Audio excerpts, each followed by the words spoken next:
55, gano'n. Sige. And yung isang barkada, lasing na lasing. Then yung kasama namin sa VIP, nagyaya. Sabi niya, kaya niyo bang umuwi? Ganon. As ako naman, tinatamad ako kasi madilim pa eh. Sabi ko, hindi eh, gumana ako. Tapos, may condominium sila, near lang doon sa, doon sa club. And, sabi, sige, doon muna tayo, papalipas lang. Ang balak talaga namin, magpalipas lang. And then, di namin alam na, pagdating namin doon, mag-aya ulit silang uminom. Siyempre, di kami makatanggi nun. Sabi, inom-inom kami. And all, mga natapos kami, mga 4. Pagkas yung 4 na, yun na, nangyari na. Yung isang Fred na lasing na babae, nandun sila sa bandang kusina. Nakita ko sila, sila, yun na. Nagkikis-kis sila doon. And, tapos yung isang kasama na lalaki, kasi kami, 4 na lang kami doon sa condominium na yun. Naanto ka? Hindi, natatawa ko dito eh. Bakit? Ano yun? May mga pagkain nilagang pustiso. Yuck. Ginataang pantalon. Sorry, Mami. Papaitan ko.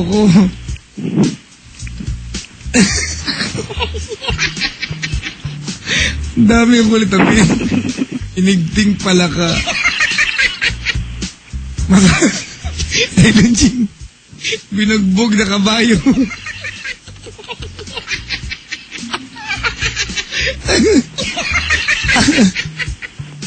Sakit na ng tiyan ko. Tama na! Tama na yan.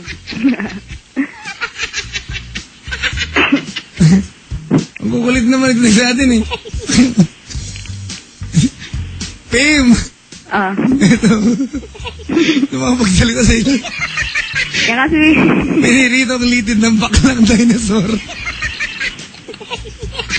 Marinated na muta. Ay, pusang gala. Bulsa ng kangaroo. Sinabuang putok. Sinabuang putok.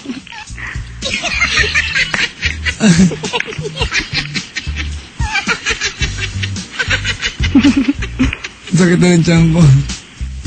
Ay, Tilanching. Tinutulihang manok. Yung walang tingang manok, di ba? Ay, nako. O, sige, hanggang sa... umakit na yung dalawang couple. Kasi, namin kung anong gagawin nun eh. And, kumuha ko ng water dun sa may kitchen. And then, yung natirang lalaki dun, na friend ng kakilala namin, biglang lumapit sa akin. Yun, ang tawag dun? Abang ko sa'yo. Umawak na siya sa push sa button. Kasi nasa likod ko siya eh. Nang walang paalam? Yes. Kasi alam ko kasi lasing eh. Kailan mo nakilala yan? Nung araw din yun? Nagpahawak agad sa kwan? Hindi kasi siyempre ko kaya pag lasing, di ba? Ewan ko sa inyo. Yan. Asay ko kumuha ng tubig. Inis niya yung neck ko. Yung neck mo? Yes. After that, pababa na ng pababa. Siyempre walang pakiramdam nun eh. Ganon? Siyempre para saan huwag na akong pumalag kasi pogi naman to eh. And then, yun, napakaba ng pababa. Hanggang dumating siya sa, ang tawag dun? Saan? Ang tawag dun, Papa Jack? Push the button? Hindi, slower. Sa insert na coin? Yes, tapos yung insert na coin.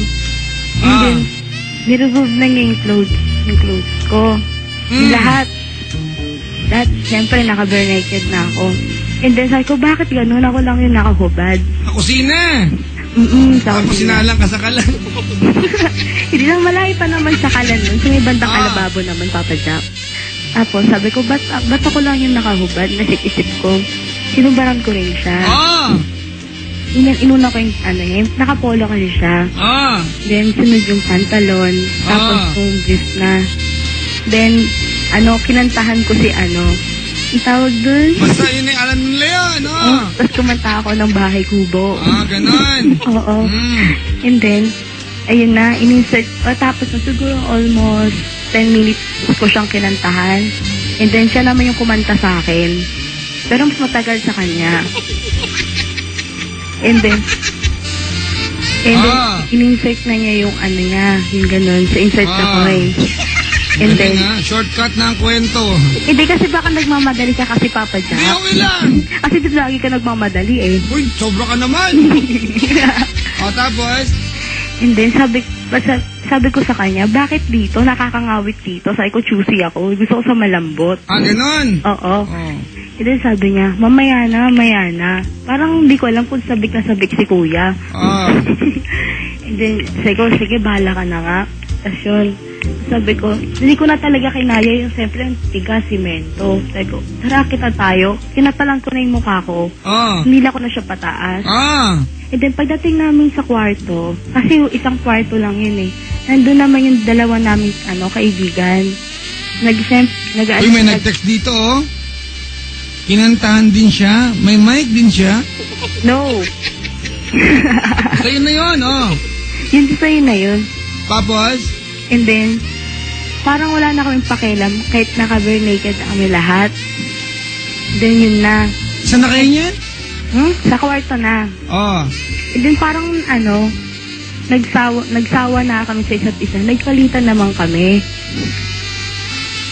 Get? Nung isa pang pares? Nagpalitan ako sa isip ko. May araw na kasi sumisinag sa Ibig sabihin na bang ginagawa nyo ito?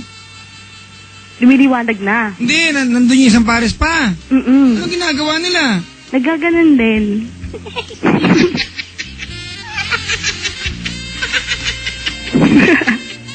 Mababoy nyo. And then, parang yung isang, kasi di ba nagpalit kami? Parang medyo mahihain yung lalaki.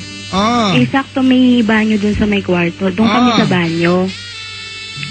Tapos sabi niya, natry mo na ba yung ocean deep? Then sabi ko, ano yun? Sabi niya, eto, tara gawin natin. Sabi ko, sige. Tapos edi yun na. Yung ocean deep pala kasi, yung open yung shower, tapos itatapat yung shower dun sa mo. Sabi, tinanong niya sa akin, ano ba mas gusto mo? Sa taas o sa baba? Sabi ko, teka lang, itatapat yung shower sa? Salam mo na. Parang gagawin yung, pandulas. Anong klaseng shower yan? Yung may hose pa siya. Di siya nakakonektado na agad sa wall. Parang heater. Basta, lab. Tapos? Sabi, tanong niya kung ano ba mas gusto mo, sa taas o sa baba. Sabi ko sa taas kasi I like to be on top. Muna ako sa kanya. And then, pagkatapos siguro almost, habang nagkukwentuhan kami, saka ko lang na-realize, ano ba tong ginagawa ko? Utak mo! Pangalawa mo na yan ng mag-uumagang yan, saka mo lang na-realize? Hindi, habang nawala na yung tama ko. Kasi, ang dami kasi namin ininom, di ba? Tapos nun, yun na, nag-fireworks na. And then, sabi niya, bigyan niya akong kasi nakatalikod ako sa kanya nung lumabas. Tapos niya ako, binaluhod niya ako, tapos pina-open niya yung mouth ko. Sus. Alam na namin, okay na. Tapos yun. Yun na yun, nakadalawa ka. Dalawang partner. Ano pakiramdam? Parang sumali ka sa football. Sobrang sakit ng katawan.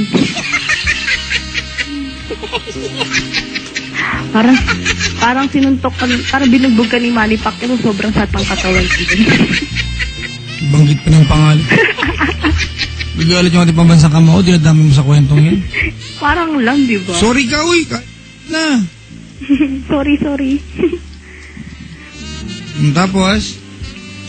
Tapos yun, nakatulog kami. Paggising ko, lahat kami, ako yung una nagising.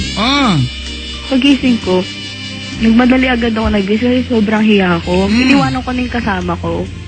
Nauna na ako umuwi. Tapos yun. Sobrang hiya ko kasi saka ko lang na-realize kasi saka lang na-realize kung kailan nawala na yung alak sa katawan ko. Nawala yung tama. Iba talaga nagagawa ng alak minsan sa Ilonjing, no? Oo. Hindi totoo, hindi mo alam ginagawa, malakas lang loob mo, wala kang balanse ng tama at mali. Pero alam mo ginagawa mo. Nagawa mo eh. Ang landi, proud pa siya ang kati-kati niya. Laka. Diba? Pagpapakabit na po ko ng shower.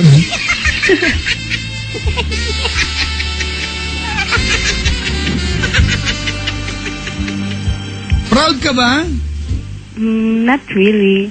Hindi mo lang no. Proud ka ba? No. Yun. Nahiya, sabi dito. No. Kinikwento mo nga ngayon eh, sabi dito. Are you proud? No. Nakanta ba si Mix Marcelo? Oy, good morning sa lahat ng mga taga-Test Fire.